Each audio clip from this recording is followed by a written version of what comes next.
Hello everyone, welcome back to the Velvet Lounge. I am going to be doing a special series of 3 to 5 or 6 videos on buttons. Nothing but buttons.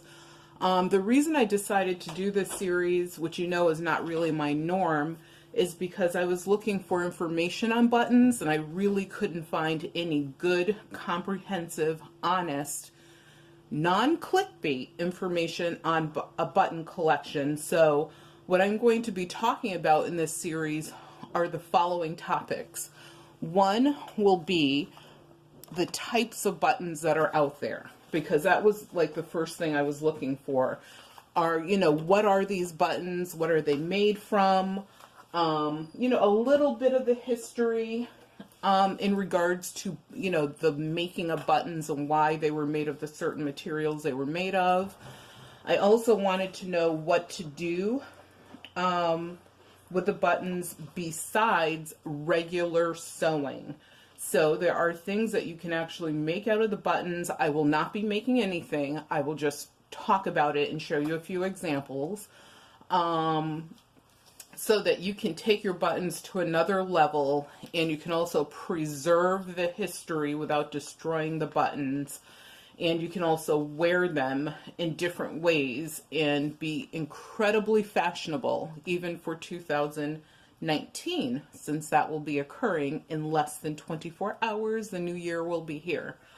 The other thing I will talk about a little bit is the handling of buttons. Because of some of the materials that they were made from, you can't just handle some of these buttons the way you would, like for example, a plastic button. There were formaldehydes and other chemicals used in some of the antique ancient buttons, and you need to be aware of how to properly handle those and store them. The other thing I will be talking about is, of course, in some cases, the history, like how I came across some of these, as well as how you might be able to find some out in the world and what you should be looking for resale. So, without further ado, when I come back in just a minute, I have to get my cup of tea. We will start right in with this series. So please press that subscribe button and the little bell next to it so that you receive notifications when the next video comes out. If you have any questions whatsoever, please leave them in the comments area. My email address is also on the about page of my YouTube channel. So if you go to the about page, if you go down near the bottom, you'll see my email address, so you can email me questions. What I would do in the subject line though is put buttons, and then of course you can go into all the detail that you want. That way I can get to your email before I get to others. So I'm looking forward to hearing from you, and I hope that you enjoy this new series. So, starting right in, first of all, just to let you know what type of tea I am drinking, I have, ta-da, if you can see it in there, this yummy elixir is peach, green tea, peppermint, which I actually dry myself, so I added some dried peppermint leaves to this, as well as some ginger, which was dried as well. I dried powder and pulverized it so it turned into a powder. And of course, golden blossom honey. And a squirt of, I actually added a little bit of lemon juice. And I let this steep for about 5 minutes. It is yummy, it is rich, and it is giving me a ton of energy. So just had to get a quick sip of that. So let's get right into this. I am going to try to do a couple things. One is because I am doing a series. I will try to keep these videos to about 20 minutes each, give or take. And you know, I'm going to try not to overly repeat anything unless I think it's really important that you know it. And with that, here we go. So some of the tools I use when I am looking at buttons are the same exact tools I use when I look at jewelry. And if you guys have looked at any of my videos of the past, you know I look at a lot of jewelry. Gold, silver, platinum, with stones, without stones, costume jewelry, antique jewelry, vintage, etc. The list goes on. So what I'm going to use is a little bit less than I would use for that, but basically some of the same tools. So one is, you know, a decent set of tweezers. And the reason why is, like, for example, these are diminutive buttons. They are made of porcelain. And in porcelain, the same material that they would make cups and saucers, dishes out of, etc. And it's just easier to pick them up and handle them if you have a decent set of tweezers. The other thing, which I don't know if you can see it in the picture, but I have a variety of loops. So, and of course, a measuring tape, because if you're going to list any of these, measurements are also important. And that's pretty much it. You might want to have like a damp cloth, one damp with water, the other damp with a little bit of window cleaner. And that's just in case you come across any dirty buttons and you want to clean them up a little bit, especially if they have words and you want to read who the maker was. Or whatever other words might be on there. The last thing would be, of course, some which I didn't mention this, but some containers, so that as you're going, I believe in, you know, working smarter, not harder. So if you want to sort things as you go along and not touch them again, obviously you want to do that. But the other actual tool would be a toothbrush, a firm toothbrush, as well as a soft toothbrush, so that if you come across, for example, any of these metal buttons and they're a little bit dirty, you are able to clean those. And to clean these, that's all you would do is brush off anything that's loose. You would not use water or any window cleaners or any other chemicals on them. So some of these buttons have been cleaned and some of them have not been cleaned. So you're going to just see these as I actually receive them. The ones that you see laid out, I simply laid out so I could get a thumbnail. That's the only reason. Some of these, I'm going to say like 80% of them, I am literally seeing for the first time. And I was so excited as I was going through some of my boxes. And then some have been in my collection ever since I was a small child. And some came from my grandma, some came from people just giving me buttons because they knew I loved them and I collected them. And as I'm going to talk about later, how to find buttons out in the wild, some of them came from out in the wild. And as I go along, you might hear me writing because I'm making notes of things that I want to cover with you guys in these videos. So once again, please leave questions down below in the comments area. And also you can email me. Once again, you can find my email information on my About page. So officially, here we really go. So yes, we are at the Velvet Lounge, and I'm just doing this so I can see how this lighting is working. Okay, so I can see about where I need to be. Okay, that's good. So I'll remove all of this. All right, so just to start, I'm going to start with what I consider to be, you know, some of, and look at how huge these buttons are. Like, buttons can be a variety of sizes, as we all know, but sometimes people don't realize, like, because they're not like collectors or lovers of buttons, like how big some of these buttons are. This one is 1.5 inches in diameter, and that's a pretty huge button. The largest button I had, I actually sold, I want to say like 2-3 years ago, and it was about 3 inches in diameter. It was huge. And it sold for approximately, I believe it was like $130, $140. Plus, of course, they paid shipping and handling on that. So buttons, that's the other thing that most people overlook, is buttons have pretty amazing value. These are mother of pearl buttons, and actually this one I believe is mother of pearl. This one is from an abalone shell. And you could tell by the look, the color, this, and if, as you notice, if the button is dark on the back, that's actually not a bad thing. It's actually a good thing. The thicker, and that's another thing, is the thicker the button is, the better. So if you can look at these two buttons, you could see that this one is substantially thicker than this one is. So this one will stand up to the test of time more than this one will. And also just looking at the quality of the button, how it was made. This one already has like a little chip here because it's so thin. It's like a thin button, and it's also not incredibly even. Like when they carve this out, it's not as even as this one. This one is uneven as well, but the unevenness does not come across in the design on the front. And this, the holes are bigger, which is also better for a button this large.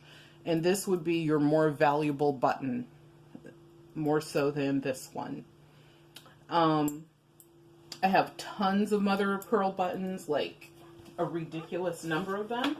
And I will probably show you more of them in this series. And actually, let's pick up these. These are also pearl buttons, and I just made one of them come off the card. And it's on an antique card. These date back to about 1910. And this card is like literally falling apart in my hands because the paper is so old. And obviously back then they would have used like inexpensive paper. Another way you could tell that you have an older card, and the reason it's called a card is it's still on its original paper backing, is if you see the silver lining behind it, that was more so to highlight and show off the buttons. And these, as you could tell, are these literally would be carved by hand. So these have been carved out to have this really groovy design. They have a little aurora borealis sort of coloring to them, but the main color in these, I would say, is ivory. And if I was to sell these, I would sell them just like this. I would not remove them from the card. There's not a lot you can do to stabilize this card except for put another harder piece of like cardboard decorative paper behind it. Don't glue it. You're just literally laying it behind it and sliding all of this into a plastic bag. And the best plastic bags to use are the ones that are made sort of a cellophane, because as obviously these may sit in that plastic bag for years, decades, another 100 years, who knows. The softer plastic breaks down. I mean, if you're maintaining your buttons, then you should be, of course, switching out the plastic bags every 3 or 4 years, and you will never have that issue. So this would be a great set of buttons if someone actually wanted to use them for a variety of projects, which, like I said, we'll talk about different things you could do with buttons in future videos. And I'm going to right now slide these into a bag so that they don't become more destroyed. And yes, I am sorting as I go along because, like I said, some of these buttons I've never seen until today, because I actually came across a wonderful hoard of buttons, and I will once again talk about in a future video how you can get lucky too. These are metal buttons, and look at the color. The color is like this beautiful olive green, like the best olive oil would be this color. And I actually have I want to say one more button, but it's like a cream color. But I like the green so much I decided to take those out and show them off. And the color is actually a porcelain. So they were painted in this green porcelain. And the holes, which I really like, are almost like reinforced with the metal. So you can see the metal backs. I mean, these things are thick. They're hard as stones. I assume, I have no idea where most of these buttons came from, but I feel like these may have come from a coat. This is like, let's see how big these are. What do they measure? This one measures like 1 inch and 3/8. So that's a pretty decent sized button. You could use this for coats. You could, you know, probably put this on a jacket. Like, there's a lot of different uses. Like I said, we'll get into that stuff in future videos. But as I look at some of this, I get excited because I'm like, ooh, I have ideas. So that's a really nice set of buttons as well.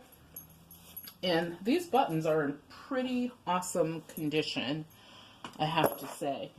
Surprisingly awesome condition. Let's see where I am in the camera. Oh, these are really groovy. These are from the 1980s. They're metal. I could tell you the metal is not the same quality as the buttons that I just showed you, the olive green ones. I can just tell by, like, if I look at the back, I can see that, like, the gold, and these are not real gold, but whatever gold metal they dip these in, it's like peeling off where the backing is on these. And this backing is actually, and that's the other thing, buttons have different names, as well as the backings of them have different names. So I just showed you 2 sets of metal buttons. The green ones I just showed you, those are called 4-hole buttons, simply because there's 4 holes in them. These are considered to be charmstring buttons because just like a charm that would go on a bracelet, that's what they're named after. And I don't know if you can see that, but that's where, you know, you would put your thread through. And they're simply called charm strings. The backing is called a charm string. These are, so if I listed these, I would list them as 1980s large gold tone metal wavy charm string buttons. Lot of 3. And those are pretty cool. And once again, and yes, I'm doing a lot of measuring, so apologies. But like I said, first time I'm seeing some of these. These measure 1.5 inches long. So that's a pretty substantial button. And how wide are they? They are 1 inch and 1/8. 1 inch and 1/8 wide. So that's another thing, like in the description, you would actually, you know, note how big, you know, what the measurements are, because some people, obviously, it makes a difference. Depends on what they're collecting or what they're going to use the buttons for. Those are really cool. And the other thing about buttons, like, someone had asked me in the past because they had some buttons they wanted to give me, but they were like, oh, they might not be good enough, or, you know, these have been really used, and, you know, some of them look to be damaged or whatever. If someone offers you buttons, you know, just take them, because you can look at them yourself to see if the condition is good enough or not. But I normally take all buttons, and what I do is simply sort through them, and the ones that are like, you know, or meh, I put those into I have a huge bin of those buttons, and I will sell them in 1, 2, or 3 lots, depends upon how many buttons are in there. And I always throw some goodies in there as well. So, you know, people use them for a variety of reasons, and the bad buttons, or not the bad ones, but the ones that are not as gorgeous, still have usefulness. Let me just see if I should move this over. Yeah, I'll move that right there. And this particular video will probably be the longest in the series because I'm just giving out a lot of new information. So please forgive that if you think that will run too long for you. Yes, Fitbitting it, people. So another type of button, and I picked these because they are very unusual, are cloth buttons. There's a lot of cloth buttons out there, but not a lot of them have glass beads sewn on to them. So this is the back of one of them. That's why it looks dark. These are in what I consider myself personally to be questionable condition. For their age, these are probably like 1930s, not 1930s, sorry, World War One, like, well, yeah, 1920s, 1930s, because metal became, you know, a commodity that was needed for the war. Women had to get creative with creating buttons that they wanted, you know, to still look pretty or attractive, or, you know, have some sort of sunshine in their life at such a dark time. They started making cloth buttons out of cloth. So these are cloth buttons. They have like, I'm going to say some weird interior that may be made of like cardboard or something, but they sewed all these glass beads onto it. It almost reminds me of a strawberry without the black beads. And do they, oh, they also have sequins on there. So it's like the cloth, the sequins, and then the bead on top. And I have 3 of those. And you'll see this commonly in the back where the material where they were cut off the clothes, oops, sorry, the material where they were cut off the clothes is still there. That's not uncommon. Just use a fine, like, needle nose pair of scissors to carefully remove the string, and then use your tweezers to pull it out. That's what I do. So I'll turn those back over, and like, these are not in the best of condition, especially that one. That one's like in the absolute, this one is in the absolute worst condition. And these 2 are actually in pretty good condition. So I would sell these and throw this one in as a bonus. The good thing is this one shows what material is underneath it when they made the button. So it's pretty cool. So put those away.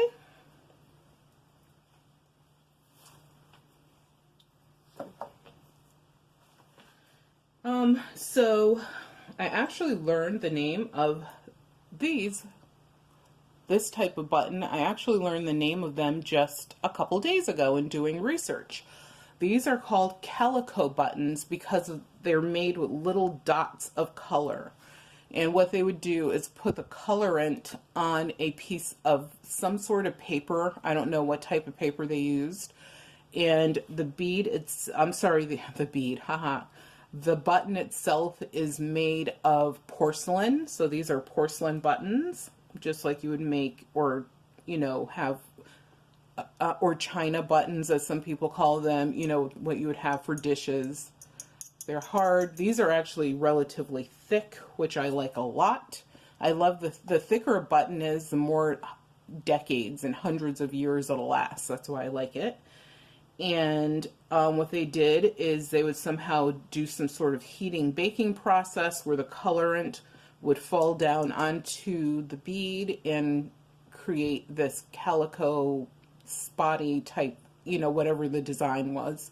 The cool thing about these is they went a little bit further by actually putting more of a shape into the button around the circumference of it versus just making it a regular circle. And they actually had to go in and paint to make the darker parts of it in the center. Like you'll see here, there's a dark center of gold, and on the outside it's highlighted with gold as well. So they actually did a little gilting to these to really make them pop. So back in the day, I'm assuming these would have been considered relatively expensive buttons. And expensive back then would have been to spend probably 30 cents for 3 or 4 buttons versus spending like 9 or 7 or 9 cents. So someone who is probably middle income probably would have had these on their outfit or their garment.